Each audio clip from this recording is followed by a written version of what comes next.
What's up and good day mga boss? Welcome back dito sa aming shop, Aiming Ace Airsoft. For today, meron tayong bali, i-review na rin natin tong unit, tsaka isi-ship din.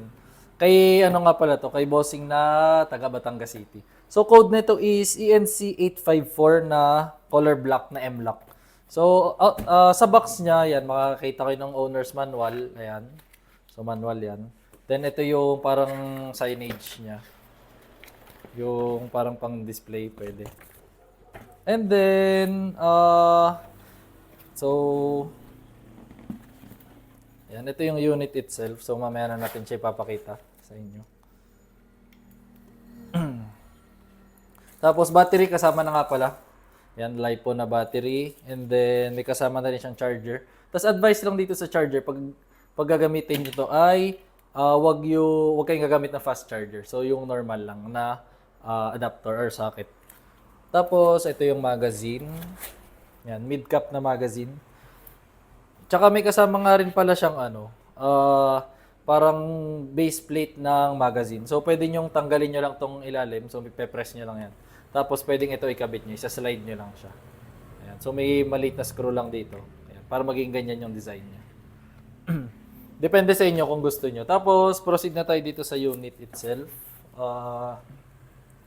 Ito yung ENC854 na M-lock. So, ito yung EC854. Ito yung John Wick. Ayan. So, John Wick siya. So, makikita nyo, may marking siya ng Taran Tactical na TTI. Ayan. Naka-engrave yan. Tapos ito, meron siyang markings din dito ng TTI na logo. Ayan. Ito BCM. Kita nyo. And then, guys, ano nga pala siya? So, metal yung receiver. Metal tong handguard. Ayan, metal din tong sa may muzzle niya. Then metal sights. So flip lang yung front sight tsaka itong rear sight. So flip lang siya. Metal din. Then charging handle metal din. Kapag gusto nyo i-access yung hop-up, so dito lang. Ayan, ito yung hop-up. So sa mga may hindi alam ng hop-up, i-research nyo na lang. So parang dito pinaka-tinotono yung mismong unit. Ayan. Para ma-close nyo tong hop-up, yan, ito yung bolt catch niya. So, press nyo lang to. Pagka-press, magko-close yan. And then, close ito. Yan. So, ito yung kabilang side. Meron din siyang TTI na markings dito. So, napakaganda ng unit na to. Tapos, guys, ito nga pala yung magazine niya, mid-cap. Then, turuan ko na rin kayo maglagay ng battery dito. Yan. So, kapag ganito, i-press nyo muna siya. Press and then hatak hanggang dulo. Pag dumulo na siya, kailangan nyo lang ng maliit na, ito, gamit namin yung Allen lang. Ayan. So lapit mo dito. Ayan. So, dito, sa side na to, may makikita kang, pag pinress mo yan, may makikita kang isa pang butas. Ayan. So, medyo matigas yan. Pero may makikita kang isa pang butas yan. Doon mo isusuot yung So, press muna. Press. Yan o. Makikita yung butas. Tapos, saka mo susuot tong ganito. Ayan. So kapag nakaganyan na siya, hahatakin mo naman siya pa sa gantong side. Ayan. So ito yung pinaka-lock niya kasi.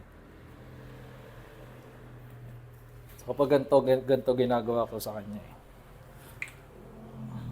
Ayan. So ma-access mo na yung battery compartment. Dito mo lang ilalagay yung battery. Ayan. So lagay itong si battery. Then ito yung plug. So hindi ka naman magkakabaliktad ng lagay sa plug kasi iisang lang siya. Iisang way lang siya na paglalagay. Then linisin mo lang yung wire. Make sure ganyan. Tapos babalik mo lang tong buttstock. Pag babalik ng buttstock, ganun lang din. So pag lumapat na siyang ganyan, hindi pa siya nakalock. So hahatakin mo lang ulit siya. Hatak lang ulit. Tapos, baba. Yan. Yan, ganyan lang. Tapos, pwede mong tanggalin na to. So, nakalock na siya. Kapag pinress mo siya, hindi na siya matatanggal. So, yun lang. Madali lang naman siya. Hindi, try natin. Tapos, guys, ito nga pala ay lahat ng ENC na rifles natin is may kasama na siyang battery and charger. Tapos almost lahat full metal. Ayan. So try natin. Tapos semi lang muna.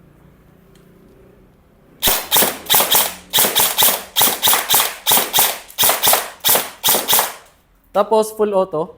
Ayan. Ito lang yung selector.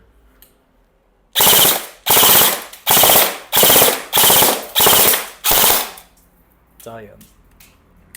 Guys, ang ENC rifles nga pala natin isa pa is usually almost lahat ranging siya ng 420 to 440 FPS out of the box. Ayan. So, napaka-solid ng unit din na to. Isa to sa mga bestseller natin ng ENC na units. So, ayun lang, bossing. Process na rin namin yung shipping nyo. Thank you.